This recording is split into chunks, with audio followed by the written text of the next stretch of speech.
Ini adalah yang kita makan. Real makanan Indonesia. Ya, jadi ini adalah penampakan belakang dari hostel aku. Hostel atau asrama khusus untuk cewek, dan di sini aku akan sedikit menceritakan kayak gimana sih awalnya kok bisa gitu mahasiswa Indonesia dapat fasilitas dapur khusus untuk international students, which are the one and only Indonesians. Ya, jadi sebenarnya saat itu kalau nggak salah itu sekitar Agustus ya, akhir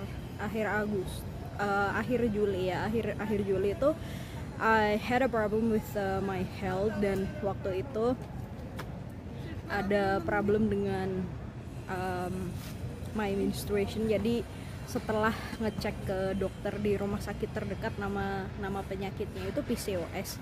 Ya, I'm not aware of that, tapi intinya gara-gara itu aku harus banyak sekali makan makanan sehat ya. Jadi kayak makan sayur, habis itu makan buah. Nah, sedangkan makanan di sini itu I could say it's not really appetizing. Jadi rasanya itu cuma dua, hambar atau pedas.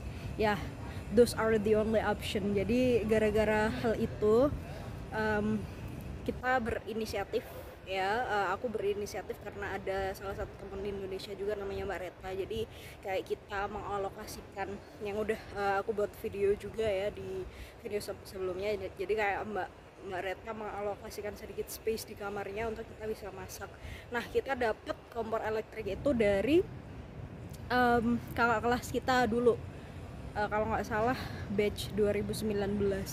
Jadi bener-bener literally kita masak di kamar itu, kita masak masakan Indonesia, karena Mbak Reta juga bawa beberapa bumbu Indonesia ya. Jadi kita makan sup, kita masak sup, masak lain-lain. Akhirnya karena kita nggak bisa nih bertahan lama hanya dengan makan makanan sini. Selain itu juga karena rasanya udah aku jelasin tadi ya, yang rasanya yang kurang begitu enak. Akhirnya ya seperti itu, kita nggak bisa bertahan lama hanya dengan makan makanan sini. Padahal sebenarnya di kampus ini disediakan kayak makanan itu 4 kali ya. Jadi breakfast, lunch, snacking, dan juga dinner. Akhirnya gara-gara alasan kesehatan itu we had an idea untuk email kayak kampus, kita minta tolong provide kita dapur, karena sebelumnya di batch sebelumnya di yang angkatan 2019 itu disediakan dapur gitu, dengan bilang kalau kita ada alasan ini nih alasannya bener-bener urgent ya. Dan dari situ alhamdulillah kampus merespon positif ya. Jadi kampus langsung kayak ya udah, kita bakal provide fasilitas itu, dan ini akan selesai dalam waktu 10 hari. Jadi waktu itu alhamdulillah kita benar-benar menunggu banget, dan waktu itu kita sempat ke Mumbai ya, karena ada sedikit urusan dari Kominfo, kita harus mendapat kayak tanda tangan sama cap dari Kominfo bahwa kita benar-benar datang di India dan kita lapor diri ke mereka. Nah, setelah itu sebalik dari Mumbai, alhamdulillahnya dapurnya udah jadi dan kita bisa pakai dapur itu untuk masak. Jadi kita sekarang udah mulai masak sih. Jadi untuk dapat kayak sayuran sama buahnya itu kita bisa beli di beberapa semacam kayak supermarket di sini. Ada D-Mart, ada Dream Mart, ada juga di Niladri.